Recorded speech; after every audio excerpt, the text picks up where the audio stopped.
It was supposed to be a peaceful weekend, just a group of friends heading out to a quiet vacation home, far from the noise of the city, ready to relax, laugh, and maybe shoot a little vlog to remember the trip. The sun was shining when they arrived, and everything felt perfect, until nightfall came. That's when everything changed. At first, it was just a knock. A single, sharp knock at the door. No one expected it.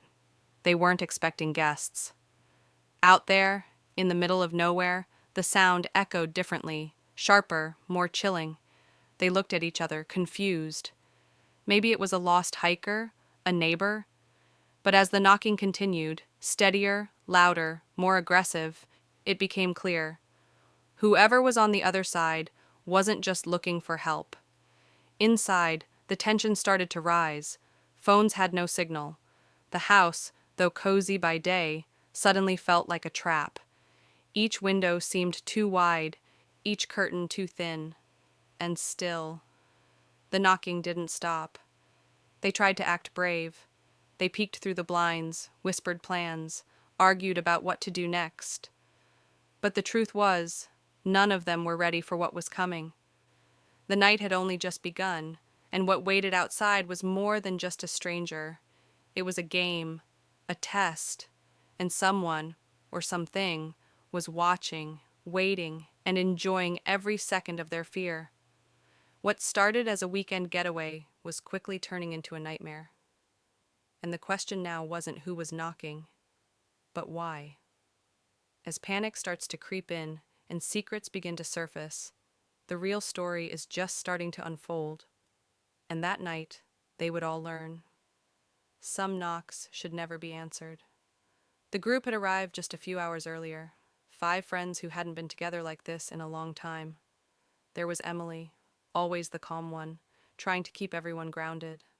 Jake, the planner of the trip, who found the rental online and thought a cabin in the woods would be aesthetic for their content. Then there was Melissa, who never traveled without her camera. Chris, the quiet one, who tagged along just to escape the city, and Tanya, full of energy, always joking around, until now. When the knocking started, it caught everyone off guard. At first they thought maybe it was just the wind or an animal, but it was too deliberate, too human, the kind of knock that demands to be answered. But when they looked through the peephole, no one was there. Jake tried to laugh it off. Probably some bored kids playing a prank, he said, though his voice wasn't as confident as usual. But no one really believed it. The cabin was surrounded by trees, and the nearest house was miles away. Who would be out here? And why? As the evening dragged on, the atmosphere inside changed. Shadows from the fireplace danced across the walls. The usual banter faded. Melissa kept recording everything, saying it would make a great story for her YouTube channel, if they made it through the night. Emily tried calling for help, but there was still no signal. Chris stood by the door for nearly an hour, waiting, watching, saying nothing. Then it happened again. 3 slow knocks, this time at the back door. They rushed to the kitchen, but again, no one there, just darkness and trees. And that's when Tanya noticed something strange. One of their bags, which she'd left by the front door, was now outside, on the porch, unzipped, empty. No one admitted to moving it. No one heard the door open. They were all together, which meant someone else had been inside, or still was. They locked every door, every window, turned off the lights, sat close, waiting. No one wanted to say it, but the fear was written all over their faces. Someone was playing with them, watching them. And whatever this was, it wasn't just a random scare. This night was planned. The knocks hadn't stopped. They had only just begun. Tanya sat frozen near the fireplace, staring at the empty bag still lying on the porch. No one wanted to go outside to get it. It was as if crossing that line, stepping past the door, would break whatever thin layer of safety they had left. The fear was no longer just about the knocks. It was about the unknown. Who was out there? How long had they been watching? And what did they want? Jake kept pacing, trying to come up with a plan, but every idea sounded worse than the last. Maybe we just run for it, he said. Make it to the car.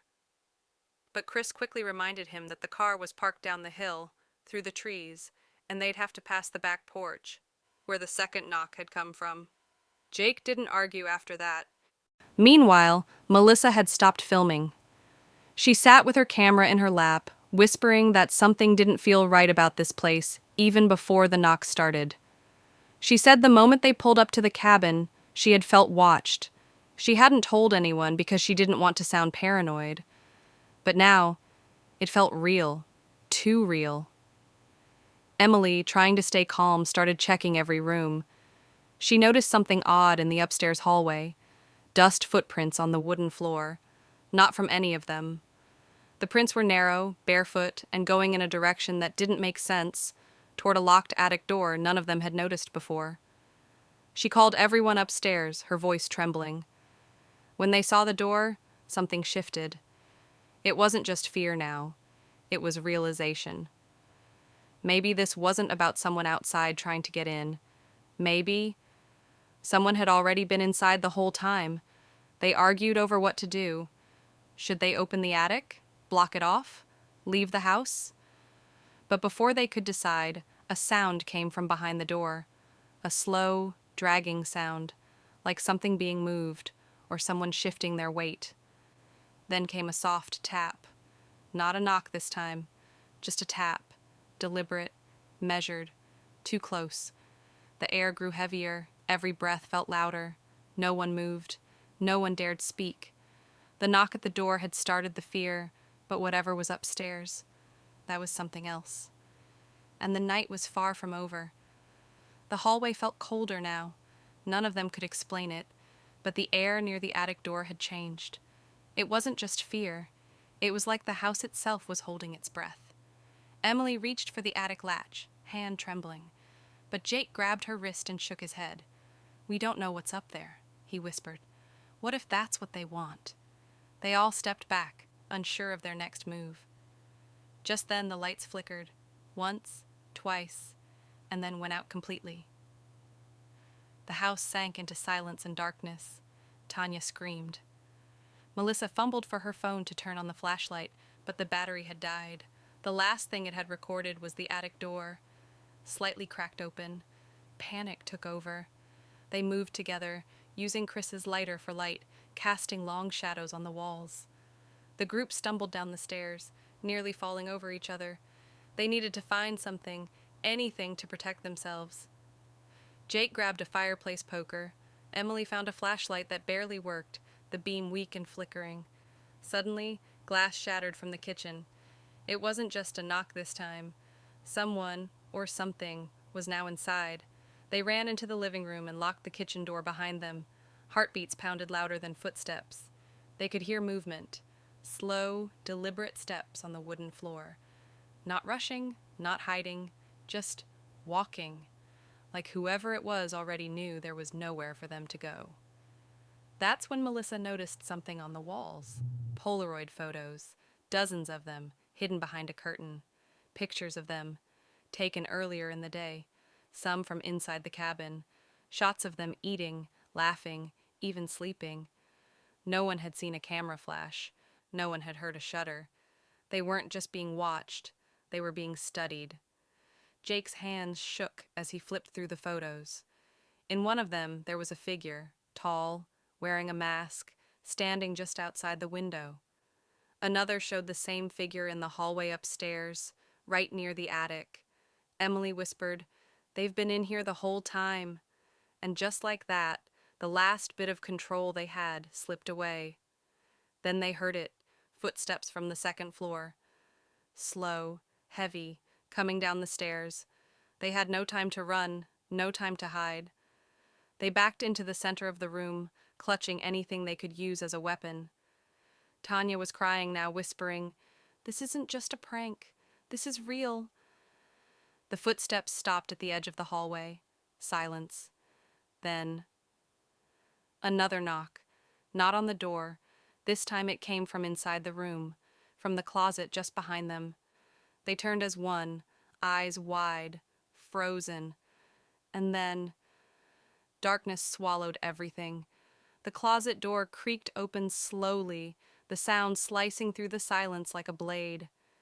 Jake turned the weak flashlight toward it, hands trembling. The beam flickered, barely lighting up the inside. Empty. Just a few coats swinging gently, as if disturbed. No figure, no attacker, but something wasn't right. Tanya backed away, her eyes locked on the shadows. "I heard it," she whispered.